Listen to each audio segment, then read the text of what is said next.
I think tonight was really complicated. I think we heard some, I heard tonight some statements that were moving and beautiful and compelling.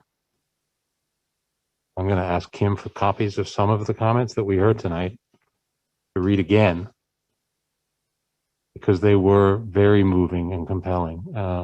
We also heard from a parent earlier tonight who spoke about her experience in a previous district where meetings devolved, and she was upset about that. And tonight we had some moments where our own meeting devolved in ways we've seen at other board meetings around the country, and that's upsetting. But it does come from a place of passion, and I understand that for people. As has already been said, we all have a desire for improvement. Getting there is awfully complicated. In some cases, there are some things. Policy changes are relatively easy, which is why we were able to make some policy changes last year. There aren't policies to address every challenge. It's interesting that we heard a number of references to Virginia tonight, where board meetings became used as a political device and their strategy around how that should happen.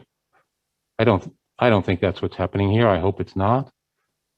And I hope that our meetings can continue to be places that are thoughtful. I know people are frustrated by the setup, and we've spoken about that before. These board meetings are set up for the board to conduct its business in view of the public. And they do naturally frustrate people when people want to get into a dialogue, and we're not able to get into that dialogue in this setting. And we have instead this structure that we're doing now, where we talk to each other after we've heard a lot of comments. I think people understandably, who, as we heard tonight, care very deeply about their children, want answers to very complicated questions. The meetings that I was having with parents recently, which I welcomed and wanted to have those meetings, I ended, and this is a little bit upsetting to me also. We hear there among some of the very beautiful and eloquent and moving statements that we heard tonight, I feel some of my own words were distorted at times. That's difficult to hear back. I understand, again, the motivation, where it comes from. It comes from a place of wanting to get what's best for our children. Ultimately, though, we have to find a way to be able to work together. The invitations to this meeting on December 5th are interesting. It's an interesting approach to take. We haven't been given any notice of a meeting on December 5th. We may or may not be able to attend or be at a meeting on December 5th. Feels a little bit like, in fact, it doesn't feel like it was said tonight, our absence will be noted. So that feels like it's already been set up and determined for how that will play in the public view. And again, that if we want to have collaborative dialogue, that's not feeling like the way towards it. I hope we can work through that somehow, because that is ultimately what we want. I'm excited to have news soon about a consultant who will work with us, who I think will be very, very helpful to us. And I will share that news very soon. And I look forward to sharing that. I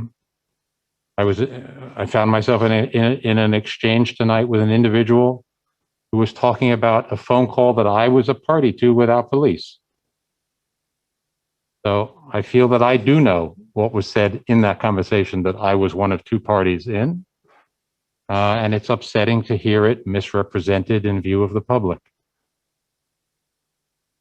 And still in all, the comments that I will walk away with tonight were the ones that were really beautifully compelling about the need to be a more inclusive community.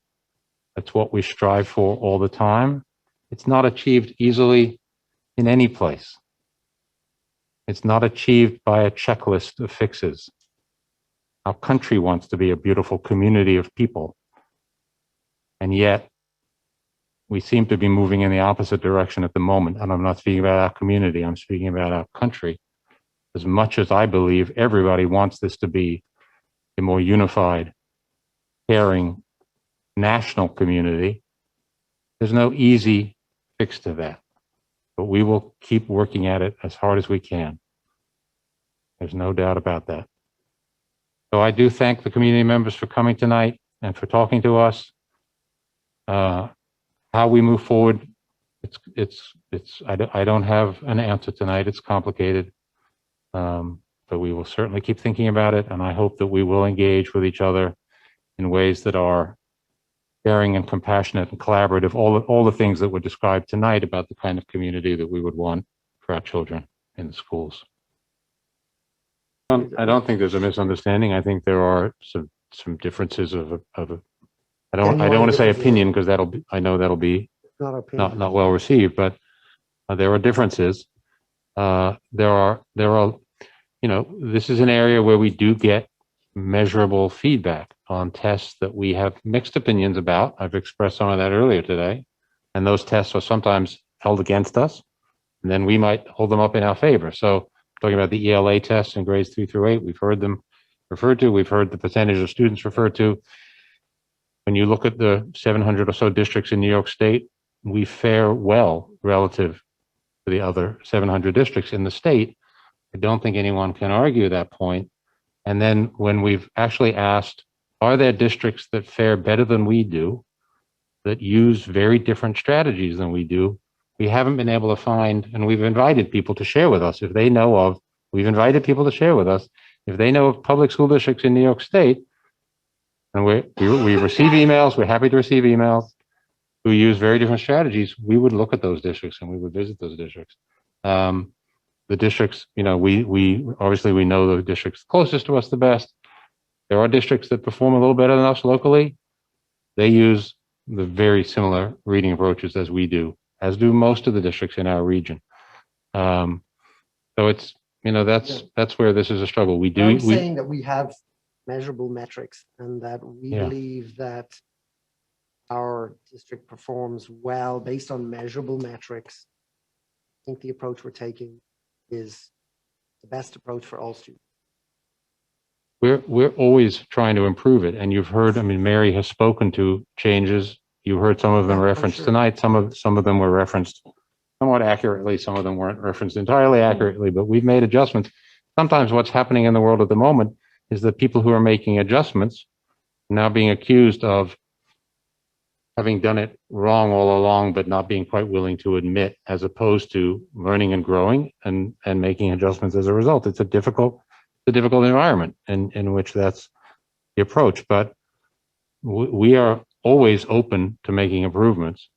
Well, I think I'll leave it there perhaps.